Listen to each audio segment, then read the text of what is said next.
Before I sat down here and pressed record here on the recording system for this pod, I am still really trying to process this entire Flyers game tonight.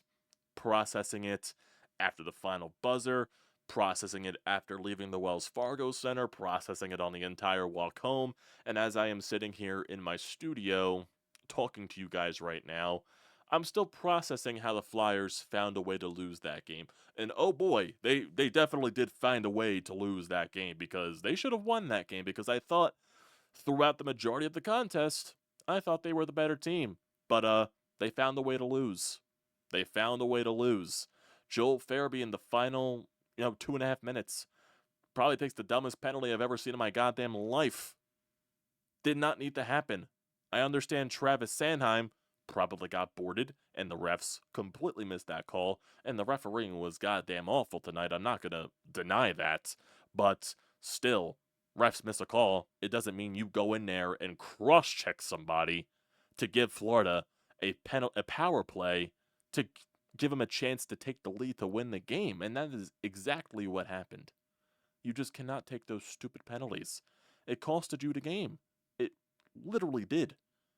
Not only did you take a penalty on a power play, which allowed Florida to tie the game, you gave them a power play in the dying minutes to allow them to win the game when you were winning 5-4. Started the third period.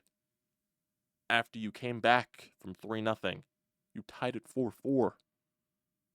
How do you lose that game? How? How? I digress, though. So, before we get into all of this nonsense from the Flyers tonight, what's going on, everybody? Welcome back to TTP Sports. And if you are new to the channel, I recommend you hitting that subscribe button. Does me a great deal of service with the YouTube algorithm.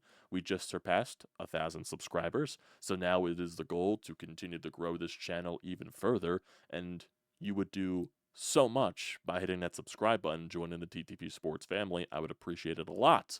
Also, dropping a like, also leaving a comment down there in the comment section below. I like to interact with you guys there after each and every pod, so definitely do whatever you can to support the channel if you want to. Helps me out a ton.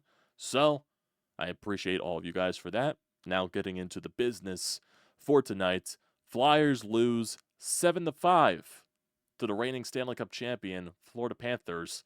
And this was a game you could definitely define that was on crack because Flyers, after 4 days off, predictably look like they don't have their legs to start this game. They look rusty. Florida takes advantage of that. They score 2 early goals.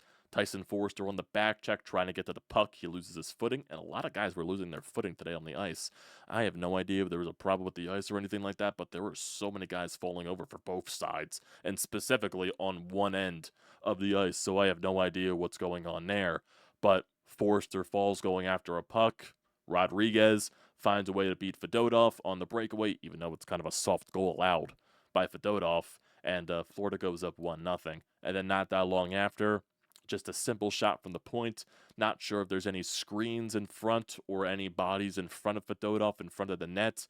Either way, it's another goal from Florida, and they go up 2-0 very early in this game. Rodriguez and Mikkola with the goals. And like I said, Flyers just didn't look like they had their footing. They did generate some things going into the later stages of the first period, and they looked like they were finding their game again. It looked like they were trying to get themselves back into fruition. There definitely were some situations where the refs missed a lot of calls in this game as well, especially in that first period. Late, Konechny gets hit up high. I believe it was by Sam Bennett or Matt Tkachuk. I can't remember who specifically it was. He was hunched over going to the boards as the first period was winding down. Konechny had a conversation with the refs as the period ended, going back into the locker room. Even when the second period started, John Tortorella is the first person to come out on the bench before any of the players to have a conversation with the referee, and he looked visibly pissed off. So there definitely was some harsh things said to the refs today, and that definitely was valid in my personal opinion, because the refs definitely dictated today's game. Now, I'm not saying that's the reason why the Flyers lost. They took their own stupid penalties at the end of the game. But, refereeing can dictate a game, and when refs miss calls, They call very ticky-tacky things. Like there was a penalty on Scott Lawton. I believe this was in the second period when Florida took the 3-0 lead. They called interference on Scott Lawton when it was just him and Matt Kachuk colliding with each other. So that was kind of dumb, in my personal opinion. And Florida made it a 3-0 lead right from there. So it's just very annoying. Actually, no, it wasn't the 3-0 lead. It was when the Flyers made it 3-2 and they had the momentum, and then that stupid penalty happened where it probably was not interference, in my personal opinion, and Florida made the 4-2 lead basically right then and there. So the 3-0 goal was a combination of weird things because it was a very nasty play by Florida, but originally they scored on the power play to make it 3-0, and the Flyers challenged for goalie interference. The call got reversed. Florida scored seconds later regardless, so it was just a weird, weird game. Flyers make it 3-1. Matvei Michkov putting a puck on net, deflects off Joel Farabee. Tyson Forrester manages to bury the garbage to get them on the board. And then Nick Seeler, basically a one-man show there, forcing some turnovers in the offensive zone, puts a puck on net from the slot, makes it 3-2. Nice seeing there, and the Flyers look like they have some form of momentum. And then the Lawton penalty happened. Florida gets a 4-2 lead.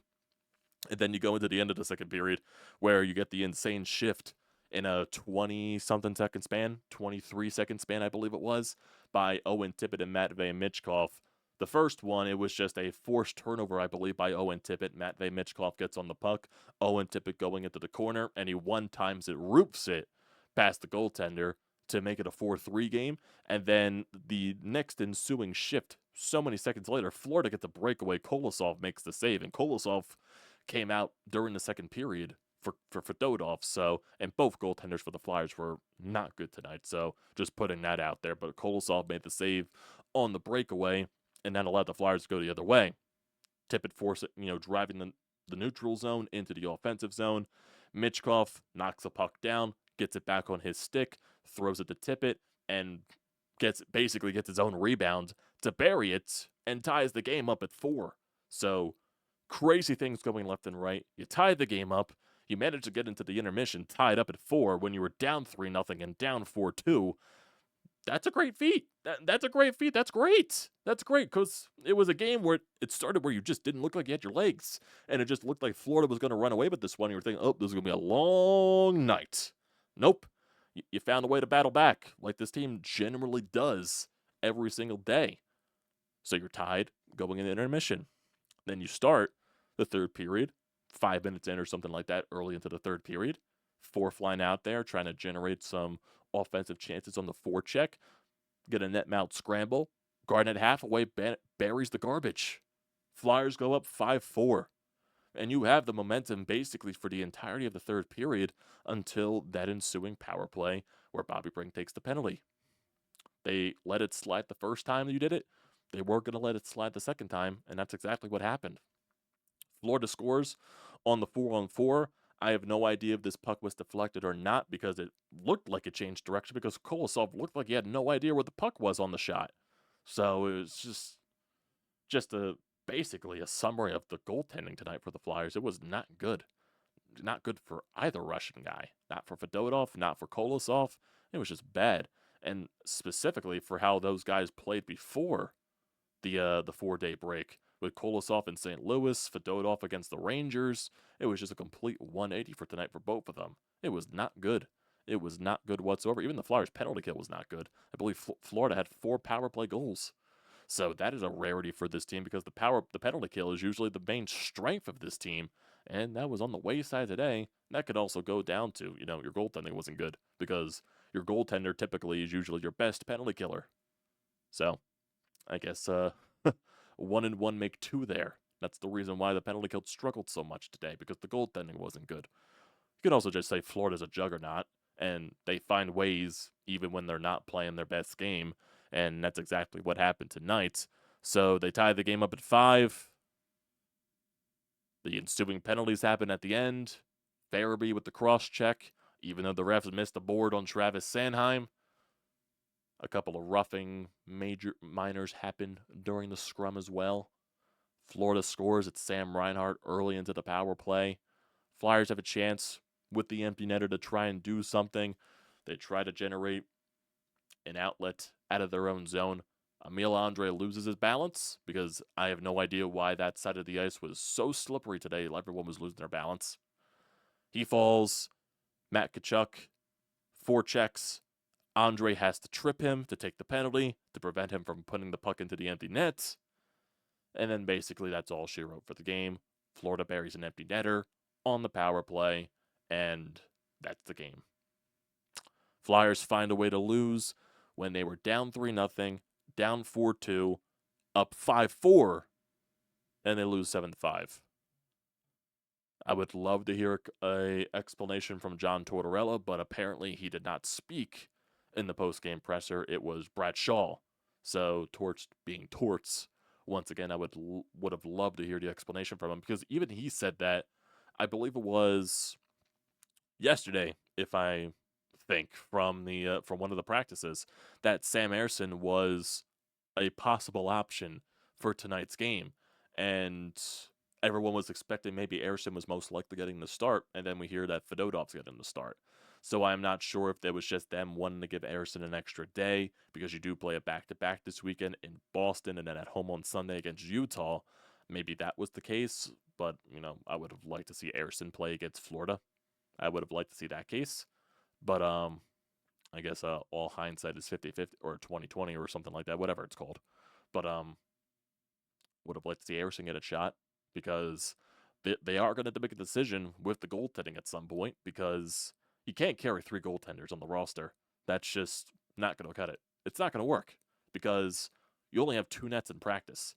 One goalie is going to be missing some practice time. That's going to be hard to carry up 3 goaltenders. Someone's going to have to get sent down. It's obviously not going to be Sam Ersson. So it's going to be one of Fedotov or Kolosov. And Kolosov obviously is the automatic choice, because you don't have to worry about risking him going through waivers. The only thing you really have to worry about is him pouting and him getting upset because he doesn't want to play down in the AHL. He wants to play in the NHL. But then with Fedotov, you risk him going through waivers and a team possibly claiming him. The only thing to the benefit is that, he's still a rookie and he's making $3.5 million. So a team most likely won't bite on that. But do the Flyers really want to take that risk? I wouldn't be sure. But are they going to carry 3 goaltenders this entire year? I hope not. I personally hope not, because that is kind of stupid. But they've been forced to because of Sam Ersson's injuries. So if Ersson continues to get banged up as the season goes along, they're going to be forced to keep up 3 goaltenders. It's probably going to be the way it goes if Ersson can find a way to maintain that health. And the injuries that Ersson has been dealing with have been groin injuries, and those just don't heal up like that. They're going to be a constant thing, especially with goaltenders, as the season goes along. That's going to be a constant factor. So, even though I don't want to bring up Carter Hart, that was also an issue with him, with the groin injuries. So, with goaltenders, it's just something that you got to monitor, because it's not going to automatically just get better as the season goes along. So, we'll wait and see. I just hate that you wasted Matvei Michkov's effort, man. 4 points. Not 4 points, 3 points. 3 points. 3 assists. Had it on the Forrester goal and had it on the 2-0 and Tippett goals. First 3-point night of his NHL career. He's got 22 points now in the season. How do you waste that, man? How do you waste that? It's greatness. How do you waste that? Come on, boys. You're better than that. You don't waste that for Matvei. Especially after he's single-handedly winning you games in overtime. Can't help him out when he's getting assists. At least people actually buried for him for once, to where he can get assists. That's nice to see. Man, that just stinks. That just does. Because I felt like they should have won this game. Personally, they should have won this game. I thought they were the better team throughout a lot of it. But when your goaltender can't make a stop, when your penalty kill wasn't being good today, I guess that's the recipe for disaster. And that's exactly what happened. Just stinks. Because, like I said, I thought they should have won tonight. And this kind of felt like it was going to be one of those games where it went to overtime, especially when they took a 5-4 lead. It was like, okay, Florida's probably going to score some type of late goal. to tie it, to force the overtime or something like that. Nope, I apparently was wrong. They would score 3 goals. I would have rather seen overtime. At least you got a point out of that, at least. Come on. Got to find a way to get at least a point out of this game. You can't blow that lead that late. It's also to your stupidity. Joel Farabee really going through it with the offensive production, specifically on the goal side. I don't know. Like, there's times and places to stand up for Sanheim in that position. There definitely is. I understand refs missed an obvious board there. It should have been called, but that's not the time for you to retaliate. It just isn't. Because if they miss one call, they're probably not going to miss the next. And you getting into your emotions caused that entire thing. You basically cost the Flyers the game there. Because you don't take that penalty, you probably go to overtime. You get a point out of this at least. So, and who knows what happens with overtime with Matvei Michkov magic. Probably could have scored another one at this rate. Am I wrong? Am I wrong to doubt that? He's got 3. It's just dumb. You don't take that penalty. I don't care that the refs missed one. I don't care that the refs were bad tonight. Because it's refereeing. It's sports. Refs are going to be bad. Surprise, surprise. Got to find a way to control your emotions, especially in that late stage of the game. I understand you want to stand up for your teammates. Not at that point. Not at that point when it's a tied game, when it's late, and when there's a chance to go to overtime. You don't do it then. You don't do it then. It was just stupid. And there were, like I said, the refs were bad tonight. That Lawton penalty, obviously, was a very bad one in the second period. There were missed calls all over the place. But like I said, it's refereeing. It's going to be bad. It's not the reason why you lost. Your emotions got the best of you in that position. You can't be taking stupid penalties. You just can't. Flyers found a way to lose this one. And that is the summary. They found a way to lose this one. And it also kind of does sour my taste, especially when Torts doesn't speak in the post-game presser, because I would have loved to hear his reaction for tonight's game, but of course, it's got to be Shawzy. So, who knows? Who knows? I do want to see if there's anything else on Twitter in terms of tonight's game. I don't think there is, personally. Let's see. Don't think there is. Don't think there is. Nope. Nope, nope, nope, nope. Do not see anything here. Do not see anything at all.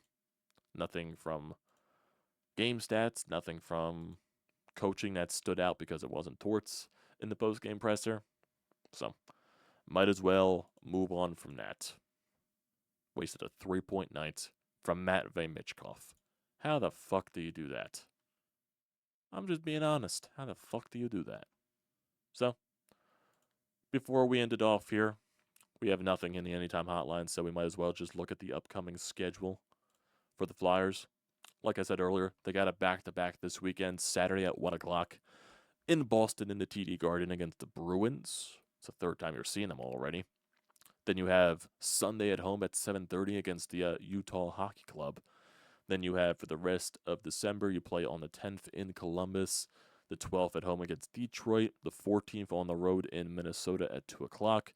Then you have 3 days off. You play on the 18th in Detroit, then a back-to-back followed up on the 19th at home against the Kings.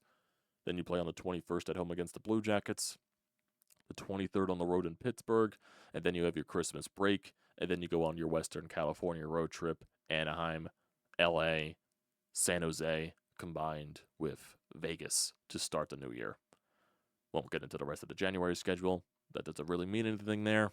And also things that, in my personal opinion, that really don't mean anything much to it, but it's still, I guess, a good recognition to give them with Sanheim, with Konechny, and Ristolainen making the Four Nations tournament teams, the Four Nations face-off teams, whatever the tournament is called. Konechny and Sanheim making Team Canada, and then Ristolainen making Team Finland. And I think Torts is also going to be an assistant coach for Team USA. So, good for them. But it's like 2 weeks in February where the NHL season stops to do this tournament. And personally, I don't care for it just because it's an NHL ran thing. It just sounds like another cash grab type of thing, in my personal opinion. It would suck, especially, for a team that looks like they want to fight for a playoff spot, to where the rest of the team gets 2 weeks off, and then 3 of their players are playing in this tournament to where they could possibly get injured. Just my 2 cents on it. Who knows? Even though I'll end up tuning into it because there won't be anything in that time frame for 2 weeks at that point. It's in the middle of February, so the Super Bowl will be done, and the only other thing will be Sixers. So, yeah. Should have looked there. Most likely be forced to watch that. We'll see. We'll see how the Fly Guys bounce back, though. We'll see on Saturday in the TD Garden. Wonder if Sam Ersson starts that game. So that'll do it for tonight, everybody. Appreciate you all for tuning in as always. Don't forget to leave a comment in the comment section down below. Don't forget to drop a like. Don't forget to hit that subscribe button. It does me a great deal of service. And also use the code TTPSPORTS, $20 off your first purchase at SeatGeek. Great deal. Do not pass it up. Appreciate you guys for tuning in. I'll see you next time.